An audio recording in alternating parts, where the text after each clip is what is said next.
Hola, muy buenas, bienvenidos a todos. En el vídeo de hoy vamos a continuar con el tema de los capacitores, donde vamos a ver los diferentes tipos de capacitores que tenemos. Vamos a ver los capacitores fijos, aquellos que tienen una capacitancia fija con cierta tolerancia, y también vamos a ver los capacitores variables, aquellos que pueden cambiar la capacitancia.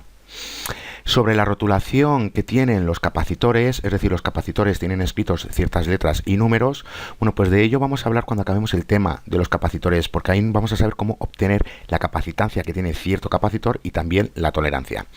Y vamos a comenzar por ver los capacitores fijos. Y el primero que vamos a ver es el capacitor de mica. El nombre hace referencia al material dieléctrico que contiene. Mirad, aquí tenemos el aspecto que tienen. Como digo, de estos números y letras que vemos aquí, hablaremos cuando acabemos el tema de los capacitores. Aquí nos está indicando cuál es la capacitancia de este capacitor en concreto y cuál es su tolerancia. Pero como digo, esto lo veremos al acabar el tema de los capacitores. Pero para que veáis cuál es el aspecto que tienen estos capacitores de mica, bueno, pues aquí lo tenemos. Internamente, ¿cómo están construidos? Bueno, pues ya vemos que tenemos lo siguiente. Aquí tenemos una laminilla metálica que está conectada a este conector y aquí tenemos otra laminilla que está conectada al otro conector y así sucesivamente, es decir que están en forma alterna, porque unas tienen que estar conectadas a un conector y las otras tienen que estar conectadas al otro conector. Y ya vemos que entre medias tenemos ese material dieléctrico que es de mica, de ahí el nombre capacitor de mica. ¿Qué es lo que estamos consiguiendo con esta apilación? Mirad, nosotros ya sabemos que tenemos una placa metálica, otra placa metálica y aquí tenemos los conectores. Lo voy a poner más a la derecha. Como digo, tenemos esta placa metálica, el conector, esta otra placa metálica y este conector. Ahora, si colocamos aquí otra placa metálica que esté conectada al mismo conector y aquí otra placa metálica que esté conectada al mismo conector y unimos estas placas y en medio tenemos ese material dieléctrico, ¿qué es lo que estamos consiguiendo? Estamos consiguiendo que aumente el área de la placa metálica y con ello la capacitancia del capacitor. Por ello podemos conseguir una alta capacitancia en un dispositivo electrónico muy pequeño, porque ya vemos que aquí esas placas metálicas están apiladas. Otra construcción que tenemos para estos capacitores de mica es la siguiente. Aquí tenemos el material dieléctrico de mica y sobre este dieléctrico se deposita el electrodo que normalmente es de plata, que es el que hace de conductor. Bueno, pues esto es otra manera de construir estos capacitores de mica. ¿Cuál es la capacitancia que podemos obtener? Nos está diciendo que la capacitancia va desde un picofaradio hasta 0,1 milifaradios.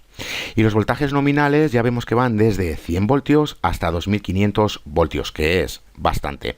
Y los coeficientes de temperatura comunes, bueno, pues ya vemos que oscilan desde menos 20 hasta 100 partes por millón de grado. Y la mica tiene una constante dieléctrica de 5. Bueno, pues recordar lo que hacíamos con estos valores, que ya lo vimos en los vídeos anteriores, simplemente para que veáis cuáles son las características de este tipo de capacitores. ¿Cuál es otro capacitor fijo que tenemos? Es el capacitor de cerámica. Como su nombre indica, el dieléctrico simplemente está formado de cerámica. Este es el aspecto que tienen. Nuevamente, de estos números y letras que tenemos aquí hablaremos cuando acabemos el tema de los capacitores, porque nos está indicando cuál es la capacitancia que tiene este capacitor en concreto y su tolerancia, pero como digo, eso lo veremos más adelante. Ahora nos estamos centrando cuál es el aspecto que tienen este tipo de capacitores fijos y cómo se llaman. Bueno, pues ya vemos que aquí tenemos un capacitor de cerámica y ya vemos que tiene una forma circular. Internamente, ¿cómo están construidos? Bueno, pues aquí tenemos una placa metálica que está conectada a este conector, aquí tenemos la otra placa metálica que está conectada al otro conector y entre medios, bueno, pues ya sabemos que tenemos el material dieléctrico que es de cerámica. Otro tipo de capacitor de cerámica que tenemos es este que veis aquí. Este se conoce como conductor radial. Y fijaros en una cosa, aquí nuevamente tenemos una apilación y estas laminillas están de forma alterna porque unas tienen que estar conectadas a un conector y las otras tienen que estar conectadas al otro conector. Y nuevamente el material que tenemos entre medias ya sabemos que es el dieléctrico de cerámica. Bueno, pues para que veáis el aspecto que tienen. Y otro tipo de capacitor de cerámica es el chip. Aquí no tenemos conectores. Hasta ahora hemos visto los conectores, pero aquí no tenemos conectores. Simplemente el que hace de conductor es esta placa metálica que tenemos aquí. Nosotros ya sabemos que tenemos aquí un circuito electrónico. Aquí tenemos los conductores, y ya sabemos que si queremos colocar un dispositivo electrónico simplemente nos vamos a encontrar con agujeros donde nosotros vamos a soldar esas patillas de los dispositivos electrónicos.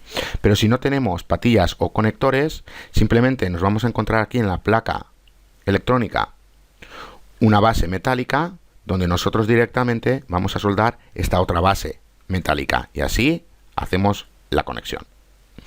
Bueno, pues como digo, a este tipo de capacitor de cerámica se le conoce como chip y ya vemos que no tienen conectores. ¿Cuál es la capacitancia que podemos obtener con este tipo de capacitor de cerámica? Ya vemos que van desde 1 picofaradio hasta 2,2 milifaradios. El voltaje nominal llega hasta 6 kilovoltios, que es bastante, y ya vemos que el coeficiente de temperatura típico para estos capacitores es de 200.000 partes por millón Celsius. Ahora bien, un tipo especial de cerámica en forma de disco, bueno, pues tiene un coeficiente de temperatura 0. Simplemente nuevamente para que veáis cuáles son las características de este tipo de capacitores. ¿Cuál es otro capacitor fijo que tenemos? Es el capacitor de película plástica. Y esta vez ya vemos que tiene una forma de espiral. Aquí tenemos esa placa o laminilla interna. Y aquí tenemos la externa y entre medio aquí tenemos el material dieléctrico que se le conoce como película plástica. ¿Qué contienen esta película plástica? Bueno, pues ya vemos que contienen policarbonato, propileno, poliéster, poliestireno, polipropileno y milar. Simplemente para que veáis cuál es el material que se emplea. Ya vemos que la capacitancia va hasta 100 milifaradios, pero la mayoría son menos de 1 milifaradio y este es el aspecto que tienen. Nuevamente ya vemos que estamos aumentando el área porque aquí simplemente se está enrollando y podemos obtener bastante capacitancia en un dispositivo electrónico pequeño. Otra forma de construcción que tenemos es la propia película plástica y sobre ella se le deposita esa placa metálica. Esta es otra forma de construcción de los capacitores de película plástica.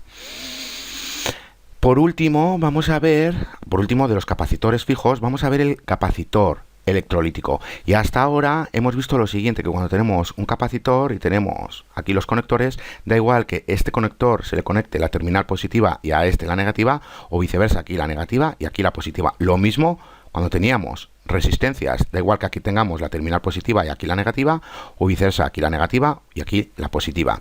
Con los electrolíticos no podemos hacer eso, por eso aquí se está indicando cuál es la polarización. Es decir, en el encapsulado normalmente nos vamos a encontrar cuál es el conector positivo o negativo para que lo podamos polarizar de forma adecuada. Y aquí para estos en concreto ya vemos que la largura de esta patilla es mayor que esta, o lo mismo aquí ya vemos que esta es menor que esta otra. La que tiene mayor longitud hace referencia a la terminal positiva. Es por ello que tienen un símbolo especial. Ya hemos visto que el símbolo de los capacitores es el siguiente. Aquí tenemos una línea vertical, aquí otra, aquí tenemos los conectores, pero aquí tenemos una línea vertical y una curva. La línea vertical hace referencia a la terminal positiva y la curva hace referencia a la terminal negativa. Si nosotros lo conectamos al revés, es decir, aquí colocamos la terminal negativa y aquí la positiva, estos dispositivos electrónicos, es decir, estos capacitores, pueden explotar, nos puede producir quemaduras y ya sabemos que esto ya no se puede utilizar. Importante la polarización en los capacitores electrolíticos. Cuando se trata de otros capacitores nos da igual cuál es la polarización, pero cuando estamos con capacitores electrolíticos, importante la polarización. Y aquí tenemos otro tipo de capacitor electrolítico. ¿Cómo están formados internamente? Bueno, pues aquí tenemos una placa que normalmente suele ser de aluminio y aquí tenemos otra placa metálica que suele ser un electrolítico conductor aplicado a determinado material tal como película plástica. Estas dos placas están separadas por ese material dieléctrico que suele ser un óxido de aluminio que se deposita en la placa de aluminio. Aquí va la terminal positiva porque estamos aquí depositando este material dieléctrico y en la otra placa va la terminal negativa. Otro tipo de capacitor electrolítico que tenemos es el de forma de gota. ¿Cuál es la diferencia? En vez de utilizar una placa de aluminio, aquí se está empleando una placa de tantalio, pero realmente no es una laminilla, sino que es un gránulo de polvo de tantalio.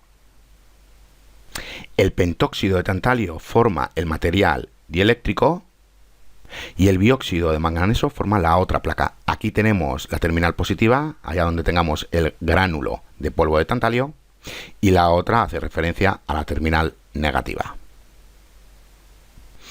La capacitancia que podemos obtener con estos capacitores electrolíticos va desde un microfaradio hasta 200.000 microfaradios. Normalmente se suelen emplear de un microfaradio, pero ya vemos que tenemos toda esta capacitancia. Los voltajes de ruptura llegan hasta 350 voltios, menores que 350 voltios, ya vemos que tenemos un voltaje de ruptura bastante pequeño. Y deciros que las fugas que tenemos, recordar lo de las fugas, que ya lo hemos visto en vídeos anteriores, suelen ser bastante altas. Cuando hablamos de capacitores electrolíticos, tenemos una mayor fuga. Y también recordar una cosa, que ya sabemos que los capacitores almacenan carga. Es decir, si nosotros estamos con una placa de pruebas y estamos colocando aquí un capacitor y nosotros lo retiramos porque queremos emplear otro dispositivo electrónico, ya sabemos que al retirarlo es como si tuviésemos una fuente de alimentación que nos puede producir un choque eléctrico. ¿Cómo descargamos nosotros el capacitor? Bueno, pues simplemente con un destornillador tocamos los conductores y esas cargas van a viajar al metal del destornillador y aquí simplemente se va a quedar sin cargas. Pero este tipo de capacitores suelen tener una carga residual y aquellos que están defectuosos suelen tener hasta una carga residual del 25%. Importante cuando estéis con capacitores electrolíticos. Todas estas características que os he comentado y sobre todo la polarización para estos capacitores eléctricos, que una tiene que ser la positiva y la otra negativa. Si lo hacemos al revés, si lo conectamos al revés, esto simplemente va a explotar, nos puede producir quemaduras y ya sabemos que esto ya no se puede utilizar. Y para acabar el vídeo vamos a hablar de los capacitores variables. Estos capacitores, bueno, pues pueden cambiar la capacitancia. ¿Cuál es un símbolo? Aquí lo tenemos. Recordar cuando teníamos un resistor variable, bueno, pues teníamos lo mismo y simplemente teníamos una flecha. Esta flecha inclinada indica que este valor puede cambiar. Aquí la resistencia puede cambiar y aquí la capacitancia puede cambiar. Este es el aspecto que tienen los capacitores variables. Se puede cambiar de forma manual y automática.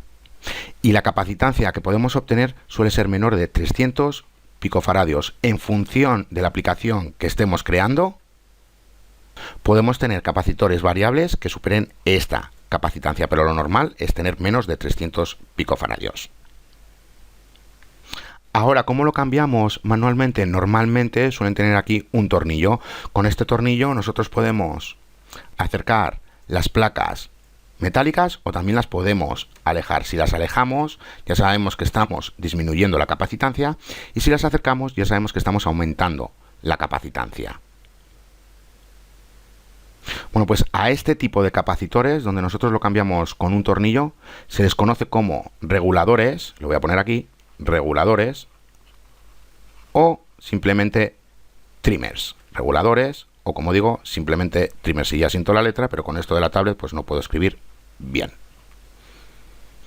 ¿Cuál es la capacitancia que podemos llegar a obtener? Menores de 100 picofaradios.